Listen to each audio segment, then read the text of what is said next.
सत्संग हमारे कुविचार दूर करता है। आशा करता हूँ निरंकार की कृपा से आप सभी अच्छे होंगे, स्वस्थ होंगे। सत्संग जी आप जी के चरणों में बहुत ही सुंदर प्रेरणादायक कहानी विचार, जिसका विषय है सत्संग हमारे कुविचार दूर करता है। तो आइए जानते हैं इस कहानी के माध्यम से। सत्संग जी आरव शर्मा 30 वर्षीय कॉरपोरेटर कर्मचारी जो हमेशा नकारात्मक विचारों, तनाव और चिंता से घिरा रहता है। दादी माँ 75 वर्ष के अनुभवी भक्त और नियमित सत्संग जाने वाली महिमा थी। नीलम दीदी आध्यात्मिक संस्था की प्रचारक।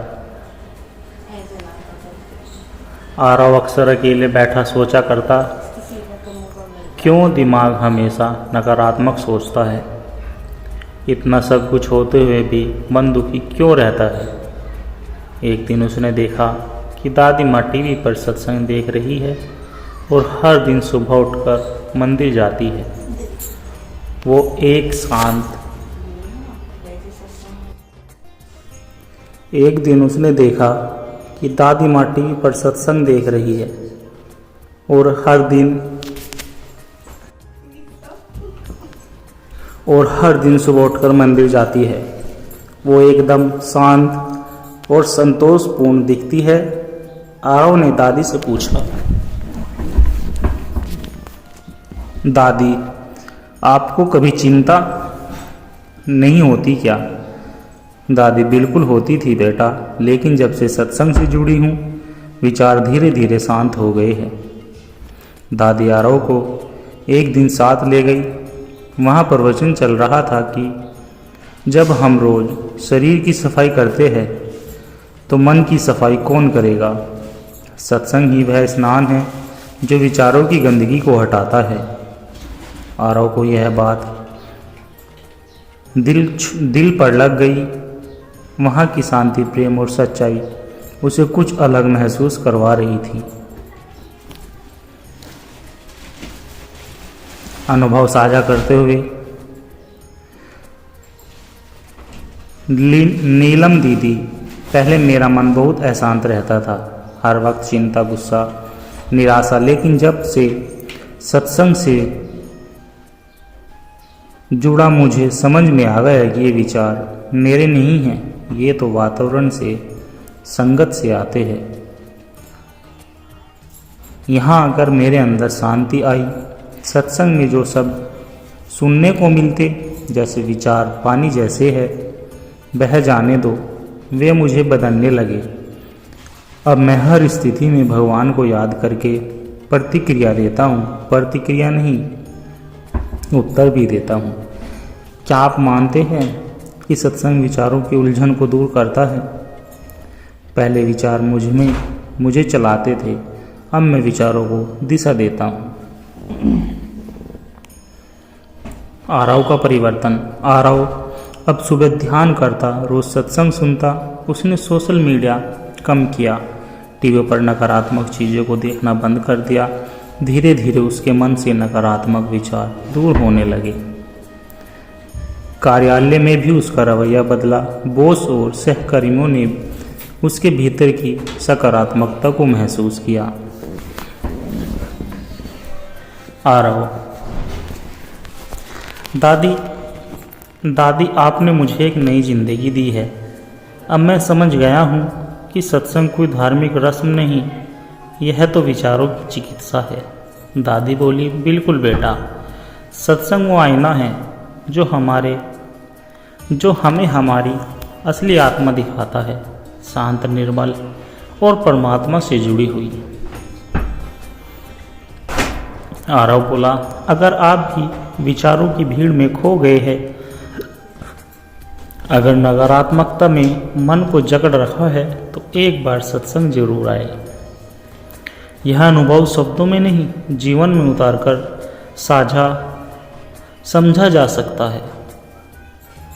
सत्संग केवल सुनना नहीं, उसे जीना भी होता है।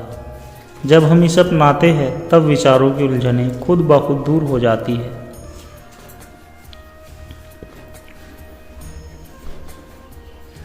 सत्संगत जी, कृष्णा 17 साल का था। सेना से लौटने के बाद कृष्णा का मन शांत नहीं हो पा रहा था। नींद नहीं आती, हर समय डर और नकारात्मकता घेरे रहती। कभी पत्नी पर चिल्ला जाते, कभी बेटे को डांटते। रवि ने कई बार समझाया, पापा चलिए सत्संग में, वहाँ सबके जीवन बदलते हैं। लेकिन कृष्णा का उत्तर हमेशा होता था, सत्संग बुजुर्गों का काम है, मेरा काम नहीं। एक रात कृष्णा का गुस्सा बहुत बढ़ गया। बेटे को एक छोटी सी बात पर थप्पड़ मार दिया। रवि की आंखों से आंसू बहने लगे और वह बोला, आप जिस युद्ध से बाहर आए उसमें तो आपने जीत ली, लेकिन इस मन के युद्ध में आप हार गए पापा। कृष्णा के दिल में यह बात तीर की तरह लगी। अगले रविवार वह चुपचाप रवि के साथ सत्संग पहुंच गए। स्वामी चिन्मयानंद जी ने प्रवचनों में कहा, मन विचारों का मैदान है,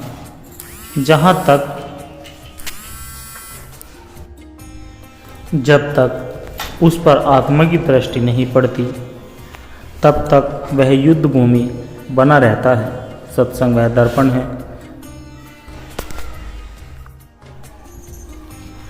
जब तक वह युद्ध भूमि बना रहता, सत्संग वह दर्पण है जो आत्मा का प्रकाश मन में उतारता है। कृष्णा स्तब्ध रह गया। पहली बार उसने महसूस किया कि उनके भीतर एक भीषण द्वंद्व चल रहा है और वह अपनी ही सोच का शिकार हो रहा है।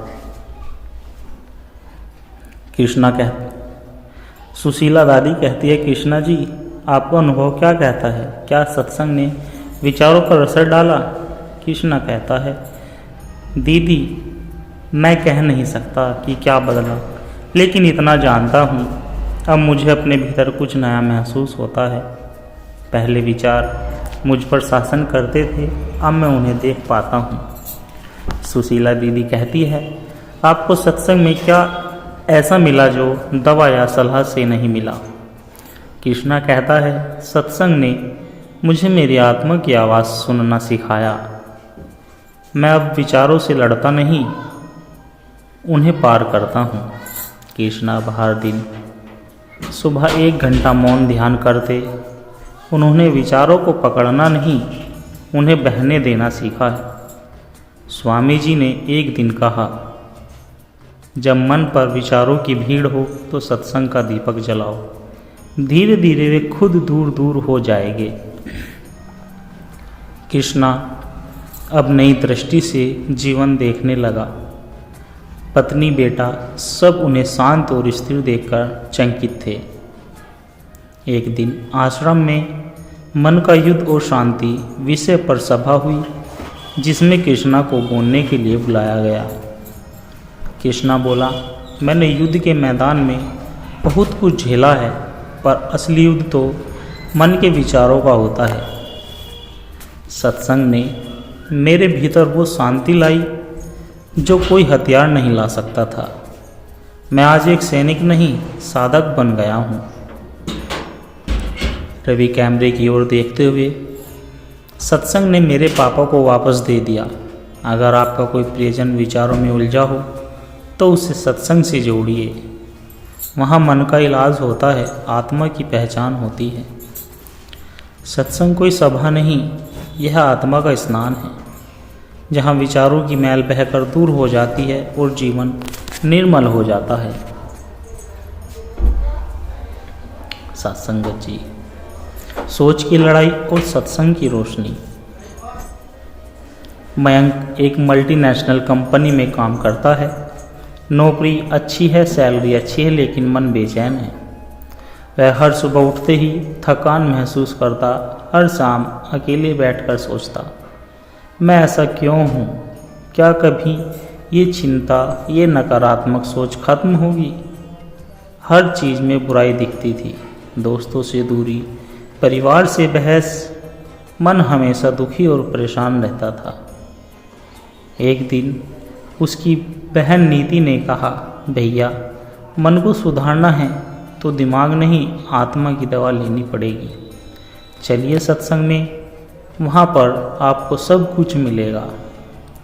मयंक हंसकर बोला, सत्संग वो तो बुजुर्गों का टाइम पास है, मैं इंजीनियर हूँ, सोच से चलता हूँ, सत्संग से नहीं। लेकिन उसी रात एक सपना आया। एक वृद्ध व्यक्ति मयंक को कह रहा है कि तू विचारों से डर रहा है, सत्संग तेरी ढाल है। सुबह उठते ही मयंक को विवेक अंकल की बात याद आई, जब विचार ज़्यादा हो तो खुद को नहीं विचारों को देखो, सत्संग यही सिखाता है। रविवार को मयंक विवेक अंकल के साथ सत्संग में गया, जहाँ पर गुरुजी प्रवचन में कह रहे थे कि जो विचार हमको घेरते हैं वो हमारे नहीं, वो संगत के, माहौल के और आदतों के हैं। सत्संग में बैठकर विचार अपने आप शांत हो जाते हैं, जैसे झील का पानी ठहरता है। मयंक चुपचाप सुनता रहा। पहली बार उसका मन चिल्ला नहीं रहा था, वो शांति अनुभव कर रहा था। अब मयंक ने निर्णय लिया, रोज़ सुबह 30 मिनट सत्संग सुनना, ध्यान करना और एक पॉजिटिव डायरी लिखना। वो अपनी डायरी में लिखता, आज नकारात्मक सोच आई लेकिन मैंने उसे जाने दिया। आज ऑफिस में गुस्सा आया पर मैंने गहरी सांस ली और शांत रहा। धीरे धीरे उसके विचारों में फर्क आने लगा, सोचने का तरीका बदलने लगा।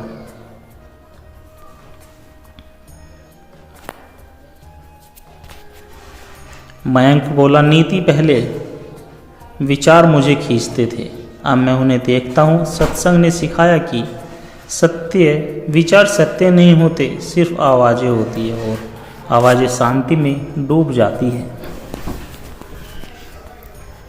नीति तो सत्संग ने कैसे बदला?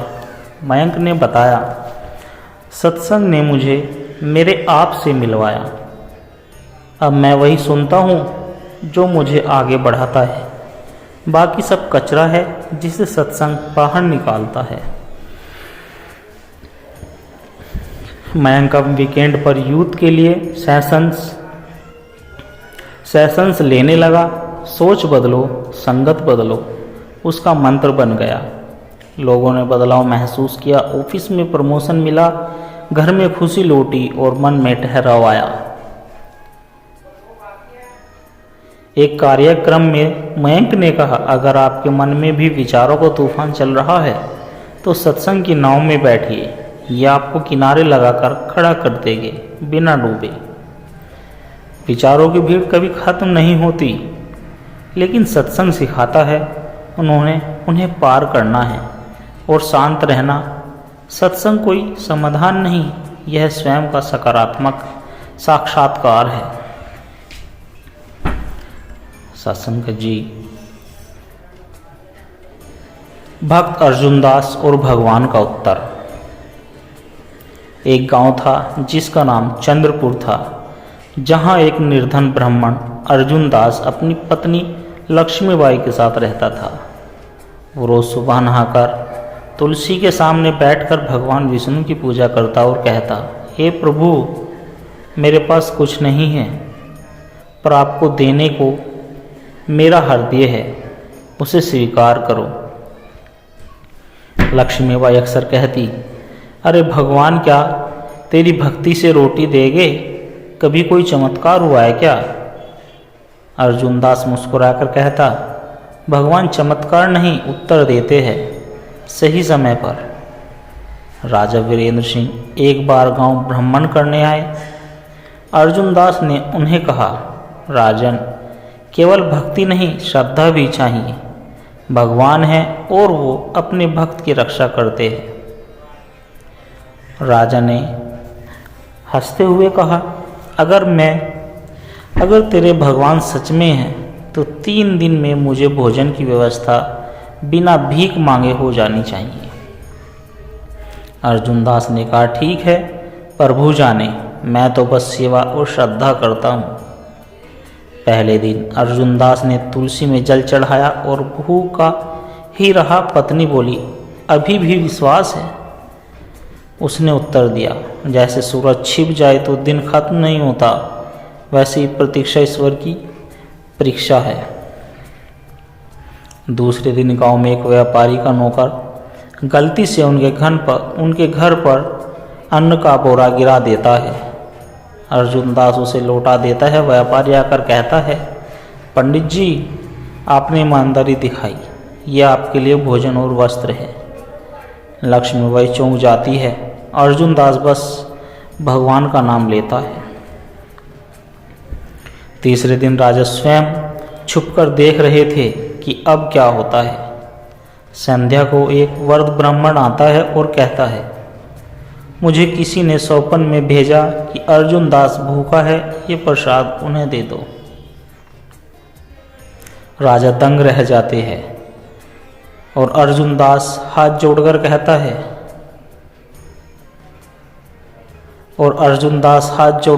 है, प्रभु ने कहा था समय लगेगा पर उत्तर जरूर मिलेगा। रात्रि में भगवान विष्णु सौपन में प्रकट होते हैं और कहते हैं, वत्स अर्जुन दास, तूने जो विश्वास रखा वही मेरा स्वरूप है। मैं हर उस भक्त के पास हूँ जो मुझे मांगता नहीं, बस मुझ में डूबा रहता है। राजा अगले दिन सभा में कहते हैं, आज से मैं अपने राज्य में भगवान के भक्तों को खोजकर सेवा करूँगा। अर्जुन दास जैसे भक्त ने मुझे सच्चे ईश्वर से मिलाया है। भक्त वो नहीं जो चमत्कार मांगता है, सच्चा भक्त वो है जो प्रतीक्षा करता है, समर्पण करता है और हर स्थिति में भगवान का अनुभव करता है। सत्संगत जी, प्यार से कहना धन निरंकार जी। सत्संगत जी, दास के द्वारा कहे गए प्रेरणादायक कहानी विचार यदि आप जी को अच्छे लगे हो तो वीडियो को लाइक करें, शेयर करें और कमेंट बॉक्स में धन निरंकार जी जरूर लिखें। और दास के चैनल सोना इंस्पायर विचार को भी सब्सक्राइब जरूर कर ले और दास को आशीर्वाद दे कि हर रोज़ आप जी के चरणों में ऐसी ही एक प्रेरणादायक कहानी विचार लेकर आता रहूं। सत्संगत जी, प्यार से कहना धन निरंकार जी।